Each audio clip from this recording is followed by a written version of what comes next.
GT-R, three letters that are synonymous with the Nissan Skyline name. And for most people, this is where it all started, the 1969 Hakosuka.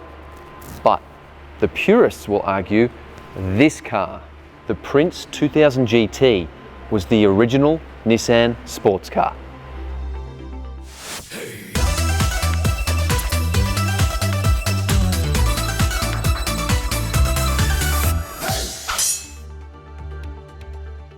The 1965 Prince Skyline 2000 GT was officially the first high-performance Skyline, but the company merged with Nissan in 1966 and the Prince name was phased out.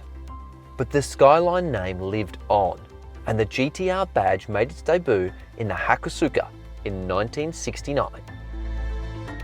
Whether your loyalties lie with Prince or Nissan, one thing is certain. The GT-R continues as one of the world's most iconic performance car nameplates.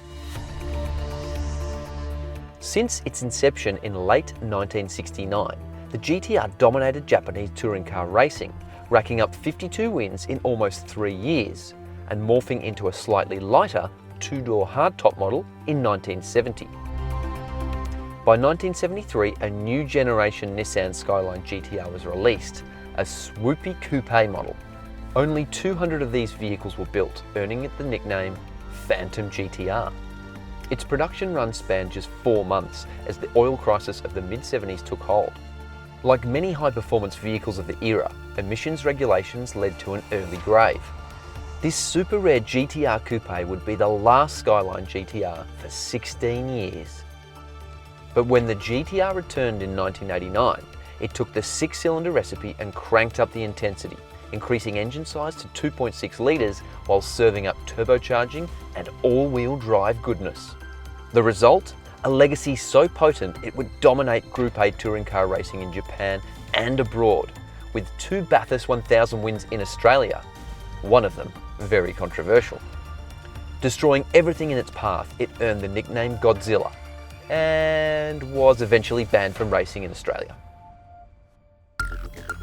The next generation Skyline GT-R was an evolution of the successful formula, the 1995 R33 model retaining much of the powertrain of its predecessor, along with the ATTESA all-wheel drive system. The design retained the signature circular brake lights, but the overall car was more curvaceous, and it continued to be a favourite among tuners, its twin-turbo engine capable of handling big power hikes. When Nissan released the R34 Skyline GT-R in the early 2000s, it adopted a 6-speed manual gearbox, various carbon fibre elements, and had better aerodynamics. By this stage, it had also developed a cult following, thanks to video games like Gran Turismo. Official power output was the same as its predecessor, but unofficially, it was closer to 250 kilowatts. The Skyline GT-R's reign ended in 2002, but the GT-R nameplate would live on. After more than half a decade of concept car teasers, the Nissan GT-R broke cover in 2007, and it was an entirely different beast to its predecessors. Bigger, heavier and more powerful, it also commanded a higher price, but had performance to match. Thanks to its twin-turbo 3.8-litre V6 engine and dual-clutch gearbox, the Japanese supercar took aim at the Porsche 911 Turbo S. More than a decade on, the Nissan GT-R continues to be sold globally with various running updates, such as more power and upgraded suspension, as seen in the wild Nismo version. So what's next?